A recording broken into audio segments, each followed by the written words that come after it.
घोरपडे जी बसाव का नाही बसाव का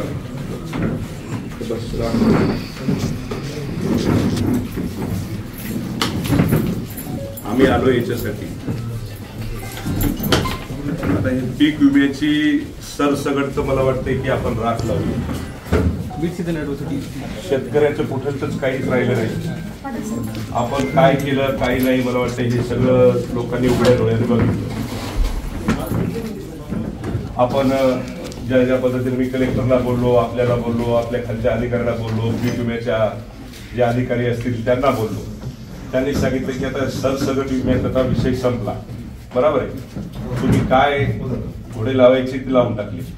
पण आता मला असं वाटतंय की ज्या लोकांनी तक्रार दाखल केल्या त्या लोकांना किती दिवसामध्ये आपण पीक विमा देणार मला सांगा. त्यांनी ऑलरेडी 8 दिवसात देतो म्हणून सांगितलंय, म्हणजे त्याला झाले 15 दिवस. पण काय का मला बाकीचं तर मला वाटतं की आपल्याला सांगण्याची आवश्यकता नाही. तुम्ही काय आमचे दुश्मन नाही. पण मला वाटते वारंवार आपल्याकडेच का असा विषय होतो.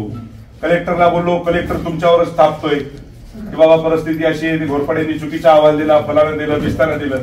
म्हणजे पुन्हा काय तुम्हाला शेतकरी फक्त वाऱ्यावरच धरायचेत का?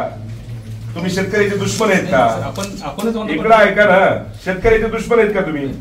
शेतकऱ्यांना जर 4 पैसे भेटत असतील, नुकसान झालंय, आपलं त्या पद्धतीनं सगळं बघितलंय आणि तुम्ही सरळ सरळ चुकीचा अहवाल दिला. सर आपण तर 25% ऍडव्हान्स द्या म्हणून नोटिफिकेशन काय केलं तुम्ही सांगा ना मला. सगळं खारीजच झालं ना, काही त्याचं आउटपुट निघलंय का? पैसे भेटत असतील, नुकसान झालंय, आपलं त्या पद्धतीनं सगळं बघितलंय आणि तुम्ही सरळ सरळ चुकीचा अहवाल दिला. सर आपण तर 25% ऍडव्हान्स द्या म्हणून नोटिफिकेशन काय केलं तुम्ही सांगा ना मला. सगळं खारीजच झालं ना, काही त्याचं आउटपुट निघलंय का? ते बाकीचं आता सोडून द्या. दिल्लीला मीटिंग घेतली, खासदार साहेब गेले, खासदार साहेबांनी सीएम साहेबांना बोलले, खासदार साहेब धनंजय मुंडे साहेबांना बोलले, मी त्यांच्यासोबत गेलो. त्याच्यानंतर दिल्लीला साहेबांनी मीटिंग घेतली. हे सगळं झालं, संपलं का? सगळ्या शेतकऱ्याची राख रांगोळ झाली ही तुम्हाला सगळी कल्पना आहे. पण आता ज्या शेतकऱ्यांनी तक्रार दाखल केली, मला वाटते त्या शेतकऱ्याला 4 दिवसाच्या आज जर न्याय भेटला नाही, त्याच्या अकाउंटवर जर पैसे आले नाही तर माझ्या एवढा वाईट कोणी नाही. सरळ सांगतो साहेब, कृषी विभागामध्ये आपण आक्रमक झाला शेतकऱ्यांच्या मुद्द्यावरती. काय विषय होता आणि काय? तुम्हाला सांगतो की वारंवार या ठिकाणचे कृषी जिल्हा अध्यक्ष असतील, कलेक्टर असतील, या लोकांना वारंवार बोलून सुद्धा तुम्हाला सांगतो की यांच्या डोळ्यावरची झापडी उघडत नाही. सर्व शेतकऱ्याला वाऱ्यावर सोडण्याचं काम मला वाटते की इथलच्या ह्या कृषी जिल्हा अध्यक्षाने केलेलं आहे. याला वारंवार सांगूनही कलेक्टरला बोलल्याच्या नंतर कलेक्टर साहेबांनी सांगितले की यांनी चुकीचा अहवाल दिलाय, त्याच्यामुळे शेतकरी आज तुम्हाला सांगतो की वंचित आहे. चुकीची फील्ड केली.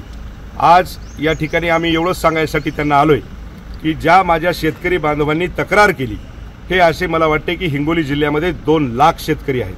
त्या 2 लाख शेतकऱ्यांनी जी तक्रार केलेली आहे त्या शेतकऱ्यांना न्याय भेटला पाहिजे.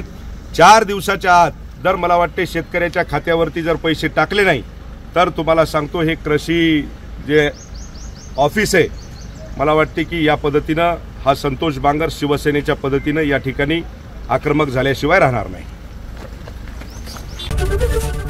एबीपी माझा, उघडा डोळे बघा नीट.